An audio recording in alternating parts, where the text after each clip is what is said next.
What's up everybody, welcome back to the channel, and in this video we're talking about an app you've probably heard of. You might even be using it, called Zoom. So in this video we are going to be taking a look at some security issues that the app has faced and how on earth did it become so darn popular. So let's go.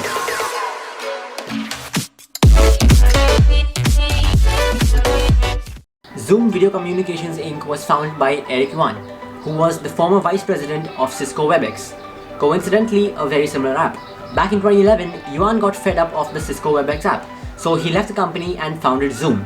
They released the first beta version of their program back in 2012, which could support up to 25 participants. In 2013, they managed to raise $6 million worth of funds from various sources, including Qualcomm Ventures and webex founder Subra Iyer. Yes, that's the Indian pronunciation of his name. By then, the app had grown to support up to 25 participants per conference call. And by just the end of its first month in service, it managed to accumulate over 400,000 users.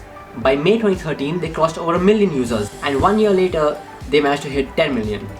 And with these massive user-based milestones came Zoom's security problems. You see, nobody can really independently verify Zoom software to see if it's secure, because most of their apps are closed source and proprietary. In the past, Zoom has been criticized for its digital hoarding practices, which basically means they store all the content that goes through the app, which includes meeting recordings, files shared, and messages sent. According to the FBI, when Zoom is used for distance learning, as it is now, there is a risk of students' data getting leaked, including IP addresses, web browsing history, biometrics, and academic progress.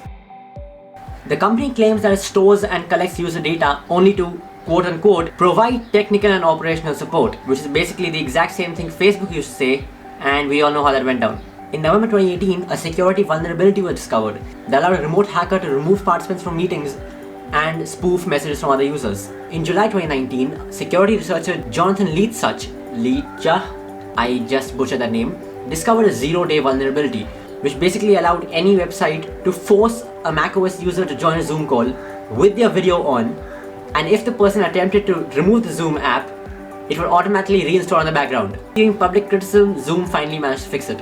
But Zoom's real problems started to come after the app became widespread in 2020. In March 2020, people found out that the company's iOS app was sending device analytic data to Facebook, regardless of whether Facebook was actually used to sign into the device in the first place. In April 2020, another vulnerability was discovered that allowed unprompted access to users' cameras and microphones. Later the same month, Zoom admitted that some calls had been mistakenly routed through servers in mainland China, which, as you can guess, caused many government agencies to stop using Zoom. So as of April 2020, Zoom has been banned in several businesses, including Google in the US and Siemens in Germany. It is also banned in several government agencies, including the Australian Defence Force, German Ministry of Foreign Affairs, Indian Ministry of Home Affairs, SpaceX, and the New York City Department of Education. But how did Zoom become so popular in the first place? It's currently the highest downloaded app on the Play Store, and one day in March 2020, the Zoom app was downloaded by 343,000 people. Let us sink in. On one day, it was downloaded 343,000 times.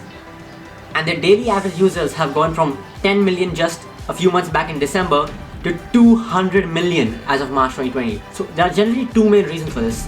The first one is schools. In many countries, Zoom has offered its services free of charge. This caused thousands of educational users to switch to using Zoom. And the second main reason is just the number of users it can support.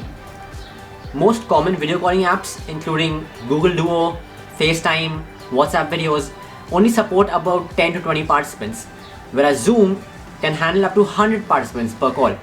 This makes it really useful for large companies which need conferences with that many people joining at the same time.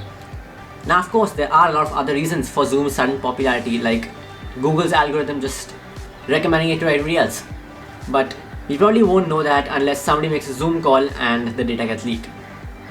So in conclusion then, should you or should you not use Zoom? I mean, just like any other app, it has its fair share of vulnerability and security issues.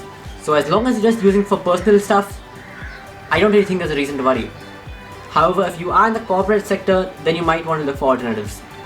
So thanks a lot for watching, guys. If you want to read more about Zoom security issues, I'll leave some links in the description below. As always, if you like this video, please make sure you smash that like button.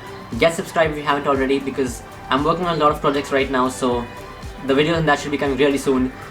Also, I now have an Instagram, so go follow me there at the Household Technician. Link will be in the description below. I don't really know what I'm gonna post, but we'll see about that. And I guess that's about it. Thanks a lot for watching.